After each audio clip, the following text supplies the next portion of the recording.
Today, I want to share with you the highlights of one of the most interesting articles I've read on Palantir. It appeared not too long ago in the London Review of Books, which apparently is Europe's leading magazine of ideas. How cool. And I will put a link to the article in the comments if you want to read the whole thing. Now, this article looked at one specific situation, which was the National Health Services in the UK and Palantir.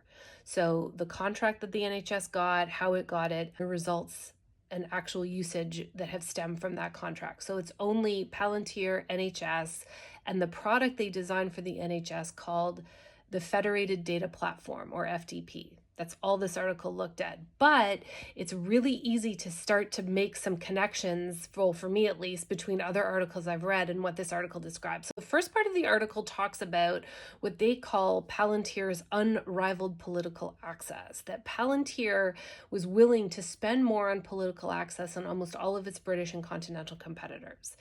So the other big contract that they have in the UK is with the Ministry of Defense. And so Palantir's advisory board, that they pulled in, was an ex-head of MI6, a former health secretary, executives from the NHS itself. So what Palantir does is they spend a ton of money going out and getting, key decision makers in the sectors that they're interested in and bringing them on board. Now, those people can't make decisions anymore, but they understand how decisions are made.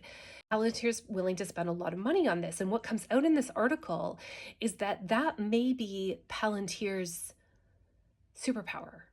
It's not that their technology itself is so phenomenal. It's their ability to convince everybody that their technology is so phenomenal that is their real superpower. But I'll get into that in a second.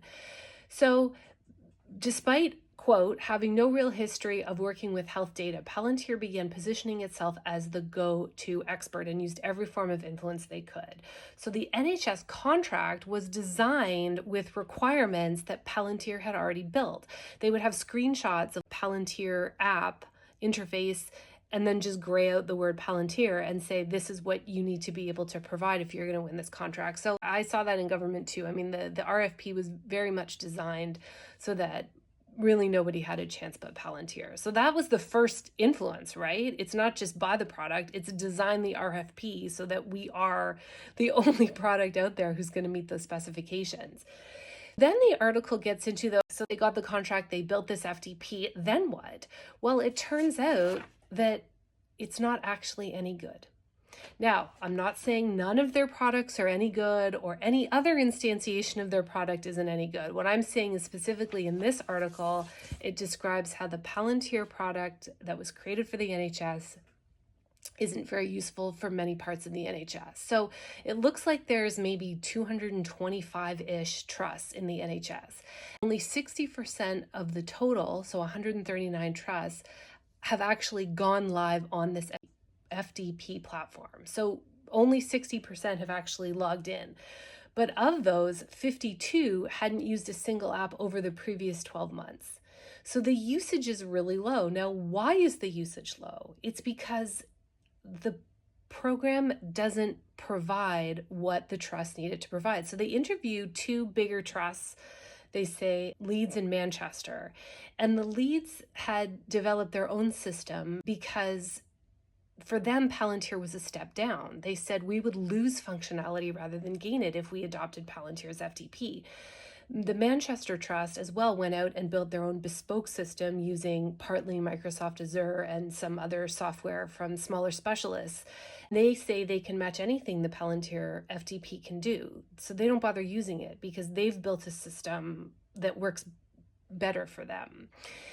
But the NHS is like, no, Palantir's really great. It's doing all this stuff and, deaths are down and wait times are down and everything's better.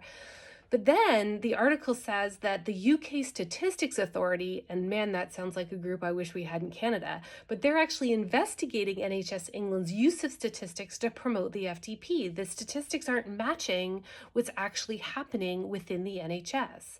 A lot of people don't want to use the software. Now, why? So the article goes and interviews working level people, data analysts, engineers who have to interface with the system.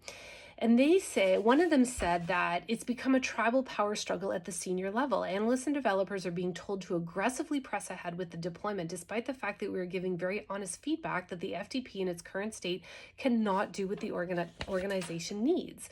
Apparently, it's slow and clunky, and the user experience is poor, and it doesn't actually generate the information that the trusts need in multiple situations. So I found this really, really interesting, because what we hear about Palantir all the time is that they've got this, like, I don't know, godlike program that is the only one of its kind, can do all this stuff. It's starting to feel like it's a bit of smoke and mirrors, that we're in a bit of a Emperor's New Clothes situation. I'm not saying their software isn't any good, and obviously this article is just about one instantiation of it, but it's becoming a bit of a theme that it's, like I said, it's their ability to convince people that they're great that's actually their real skill. So one of the things that the NHS is struggling with, and the Ministry of Defence in the UK is struggling with, according to this article, I also think is worth mentioning, because it's going to apply to any country who uses Palantir. So the NHS can license and use it, but it can't adapt it beyond the terms set by Palantir. It's a license. And this Palantir is not the only software company that does this. I'm not saying that. But what I'm saying is, when it's supposed to be this all-powerful tool, but you don't have any access to that power, how can you really talk meaningfully about digital sovereignty? We're having that conversation in Canada. Our government put out something on digital sovereignty that I haven't read yet, and I will. But it's like, you can't justify it. So the NHS is complaining that the vendor lock-in is really, really high. So if Palantir's contract were to be terminated, NHS would lose access to everything there, all the analytics that they've created, because Palantir doesn't have any of the data itself, right? So that's going to apply everywhere. That's going to apply to all of us. Now, sometimes that's okay, but when you're dealing with health data or defense data, is it okay? Is it like, how can you defend the idea that you're looking or going after digital sovereignty in the defense space, right? So the NHS is complaining that it got a one-size-fits-all system from Palantir that just doesn't work for it. And I found that super fascinating, because Palantir's supposed to be, at the end of the day, we're supposed to put up with all the drama of their executives because their product is so powerful. And here you have a living example of how it doesn't do what even the requirements were.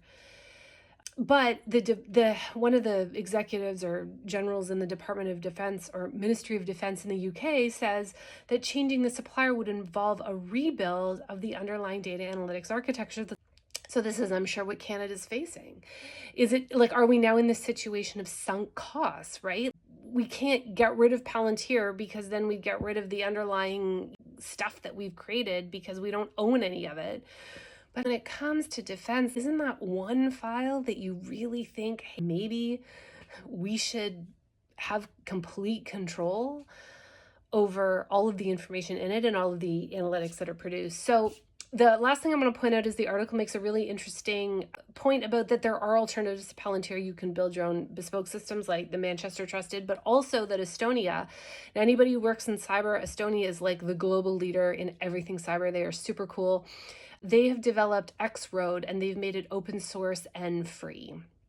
So there are a couple dozen, I think, countries around the world who use this Estonia software and have used it in their health services and in their defense and other government departments. And it is a Palantir competitor, according to the article. So that basically what it boils down to for Palantir, quote, there is an advantage to exaggerating one's own threat. And I wonder how you feel about this. I know this is one article, but I've made other videos before about when I look at the software of Palantir, I'm not sure that's as much of the problem as like the people who run the company. Is Palantir completely overvalued? Is it a little bit of, or a lot of mystique covering up something that's just like kind of prosaic, kind of mundane, just like another really powerful software, but not any more powerful than other things out there? So let me know thoughts and comments. As always, I hope you're doing great.